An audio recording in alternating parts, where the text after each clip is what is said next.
तो स्टूडेंट्स आज हमें पढ़ना है न्यूट्रलाइजेशन रिएक्शन के बारे में। तो न्यूट्रलाइजेशन रिएक्शन क्या होती है? देखो, it is a reaction between an acid and a base, है ना। ये रिएक्शन किसके बीच होगा? एसिड और बेस के बीच में, है ना।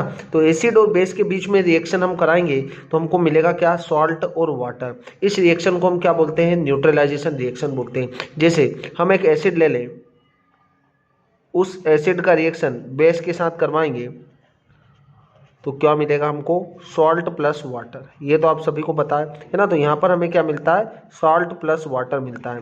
जैसे फॉर एग्जांपल के लिए मैं यहाँ पर एग्जांपल लूँगा HCl का, है ना। तो HCl क्या होता है आपको पता है? HCl जो होता है उसको हम बोलते हैं क्या? Hydrochloric acid. क्या बोलते हैं? Hydrochloric acid. अब इस हाइड्रोक्लोरिक एसिड का रिएक्शन हम करा दें किसके साथ? NaOH के साथ। NaOH जिसको हम क्या बोलते हैं? Sodium hydroxide.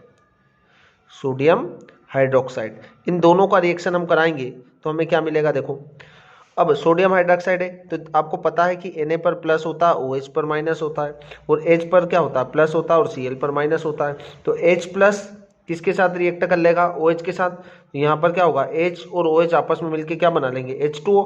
तो यहाँ पर जो प्रोडक्ट में बनेगा क्या? वाटर तो बन ही जाएगा, है ना। एसिड देगा H प्लस और बेस देगा OH माइनस, तो H और OH मिलकर क्या बना लेंगे? H2O। और Na प्लस और Cl मिलकर क्या बना लेंगे? सॉल्ट बना लेंगे। तो यहाँ पर NaCl प्लस H2 बन जाएगा। NaCl को हम बोलते हैं क्या? Sodium chloride. Sodium chloride. और वाटर तो होगा ही होगा, है ना। तो यहाँ से इस तरीके से हम दूसरा भी एग्जांपल से ले सकते हैं। जैसे आप KOH का रिएक्शन करा दीजिए। KOH मतलब होता है क्या? Potassium hydroxide. Potassium hydroxide.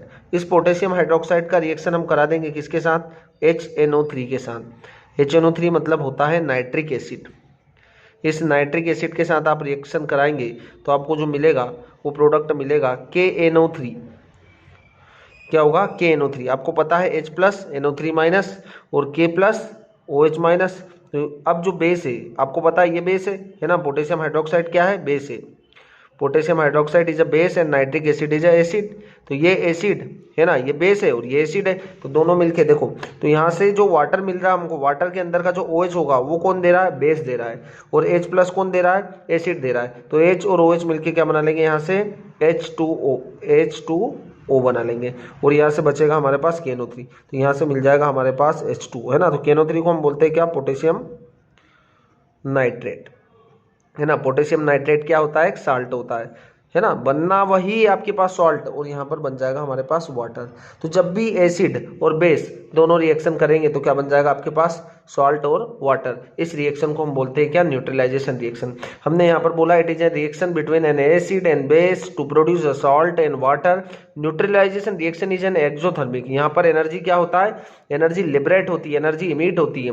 Reaction so heat is evolved and temperature is increases, है ना। तो टेम्परेचर क्या हो जाता है? इंक्रीज हो जाता है। जब भी आपको पता होना चाहिए कि एसिड और बेस रिएक्ट करेंगे तो सॉल्ट और वाटर का फॉर्मेशन होगा। इस रिएक्शन को हम बोलते हैं न्यूट्रलाइजेशन रिएक्शन। तो दोस्तों आपको बहुत अच्छे से समझ में आ चुका होगा।